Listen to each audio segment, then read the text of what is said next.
Magandang araw po. Welcome po sa aking channel, Love9 TV. Patalasasan po, meron po ba kayong mga properties na napapabayaan or non-performing assets? Plan nyo ibenta, pero wala kayong oras sa pagbenta nito. Kung ito'y pagkakatiwala nyo po sa amin, tawag lang po kayo sa aking numero, usap po tayo, gawan ko po ng video for free. Yes, libre po, wala po kayong babayaran. Tutulungan pa namin kayong mabenta ang inyong property. Kami na po bala sa marketing, sa boosting or paid ads.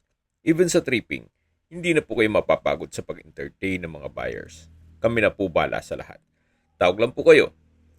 Nandito po tayo ngayon sa Tagaytay kung saan meron po tayong video presentation, isang update dito sa pre-selling na brand new house and lot. Sa mga hindi po napanood yung isang video, may lot area po ito na 260 square meters at may floor area na 430 square meters.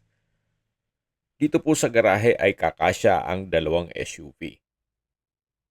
Then, meron pong part na pwedeng gawa ng pocket garden at nakabakod na po buong property. Meron pong malaking sliding glass window. Then, dito po ay may glass walls mula dito sa baba hanggang sa taas para meron pong natural sunlight. Then, dito naman po ay may access na papunta sa entertainment room o basement. Dati po yung unang video ko ay wala pa tong hagdan na to. Ngayon, yari na po yan. Naka-concrete staircase at concrete handrail at railing din po ito. So, baba po tayo. So, ito po yung tinutukoy ko na basement at pwede pong gawing another bedroom kung malaking pamilya kayo. Pero sa ngayon, yan po'y entertainment room. So, balik po tayo dito sa taas. Check po natin dito sa loob. Ito po ang magiging main door. Naka-solid wood door. At ito naman po yung living area o salas na naka-double high ceiling. Then naka-ceiling cove design. Yan po yung hallway na may glass railing at wooden handrail. Then, dito po sa side na to ay yung dining area. Meron po ditong breakfast nook at dito naman po yung formal kitchen. Meron pong access door dito sa may side ditong bahay. Setback po ito na papunta naman sa maid's room na may sariling toilet and bath. Hanggang sa dulo po ang setback at nakabakod na rin po ng concrete fence. So ito po yung maid's room na napakalaki naman po ng espasyo nito at may sariling toilet and bath at high ceiling. Balik po ulit tayo dito sa formal kitchen na may kitchen countertop at kitchen cabinet. Then may pantry. So, ito po yung living area. Then, yan po yung hagdan. Akyat tayo dyan mamaya para ma-check yung mga kwarto. At dito naman po ay mayroon pong understairs na powder room. Then may glass blocks na nag-serve sa as natural sunlight. Dito naman po yung unang master's bedroom.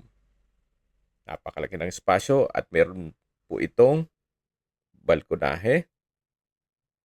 Then ito po yung toilet and bath na may walk-in closet. So sa ngayon po, hindi nyo siya ma-appreciate gawa ng hindi pa tapos. Pero kung mabivisualize nyo, napakalaki po ng espasyo nitong toilet and bath at walk-in closet. So, akyat po tayo. Ito pong hagdan ay naka-wooden staircase, wooden handrail, at glass railing. Meron din pong staircase window. Ito naman po yung double high ceiling sa may living area. So, akyat po tayo. Samahan niyo po ako. Ito naman po yung hallway na papunta sa mga kwarto. Pero bago tayo pumunta dyan, check natin itong pangalawang master's bedroom. Same size dun sa baba. Then meron din siyang balkonahe o terrace. Then may malaking glass window. Napaganda po ng disenyo nitong bahay gawa ng kung meron man po kayong PWD or senior citizen sa pamilya, meron pong master's bedroom na para sa kanila. So, yan po ulit yung second master's bedroom. At ito po naman yung magiging view. Napakatahimik po, napakaaliwalas. Kaya, very relaxing tong area to. So, ito naman po yung toilet and bath with walk-in closet. So, malaki din po ang espasyo nito. Ito naman po ay papalitan ng shower enclosure. So, mula po dito sa master's bedroom, ito po ulit yung hallway. At yan po yung open below na may glass walls from first floor hanggang dito sa taas. So, dito naman po yung third bedroom. Malaki din po ang espasyo nito. May customized glass window. At ito naman po yung toilet and bath. Naka-tile bathroom wall. May bathroom window. Then, meron din po itong walk-in closet. So, lahat pong kwarto ay may walk-in closet at malaki ang espasyo ng toilet and bath. Even itong bedroom. Yan po yung kagandahan pag ang may-ari ay arkitekto. So, napakaayos po ng floor plan, pati disenyo nito. So, ito po yung third bedroom. Balik po ulit tayo dito sa labas. Then, ito naman yung fourth bedroom. Ganun din po. Napakalaki ng espasyo. May dalawang glass windows. At mula po dito, matatanaw nyo naman yung mismong daan. At dito po sa baba ay yung tinutukoy ko na pwedeng gawing pocket garden.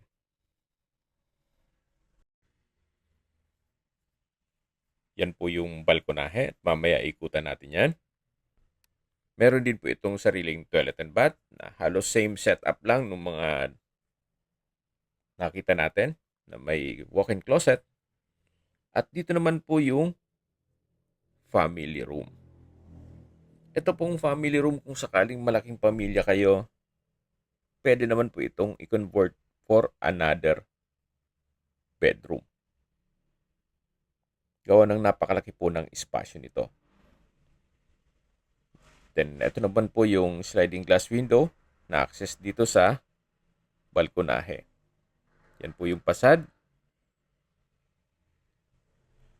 At tunghayin nyo po itong kapaligiran. Napakatahimik, napakaaliwalas, at malamig po ang klima. Nasa loob po ito ng isang subdivision na kompleto po ang amenities at meron pong 24 hours security. Kaya safe na safe po kayo dito. So, ang completion po nito ay by August, 100% complete na. At binebenta po ito ni owner sa halagang 17.5 million pesos net. Ibig pong sabihin, si buyer na po ang sasagot sa lahat ng taxes at expenses with regards to documentation. Ulitin ko po, complete finish po ang turnover nito. Mga third week po ng August ay gagawan ko po ito ng panibagong video presentation. In-update ko lang po kayo na marami na pong mga improvements o pagbabago dito sa project ni architect. So, kung may mga katanungan po kayo, tawag lang po kayo sa aking numero. At yung distance, location at travel time, doon na po sa next video natin. Malapit naman po ito sa lahat ng mga business establishments, even hospital. Kaya kung hanap nyo yung isang brand new na property na meron pang dalawang master's bedroom at lahat ng kwarto ay may walk-in closet, ito na po yung hinahanap nyo. At binebenta pa sa murang halaga. Pag bumili po kayo ng lupa at kayo pa magpapatayo ng bahay, malamang hindi po aabot ang 17.5 million pesos nyo pag ganito kalaking bahay ang ipapagawa nyo. Yan naman po assessment ko lang. Especially kung papakontrata ninyo.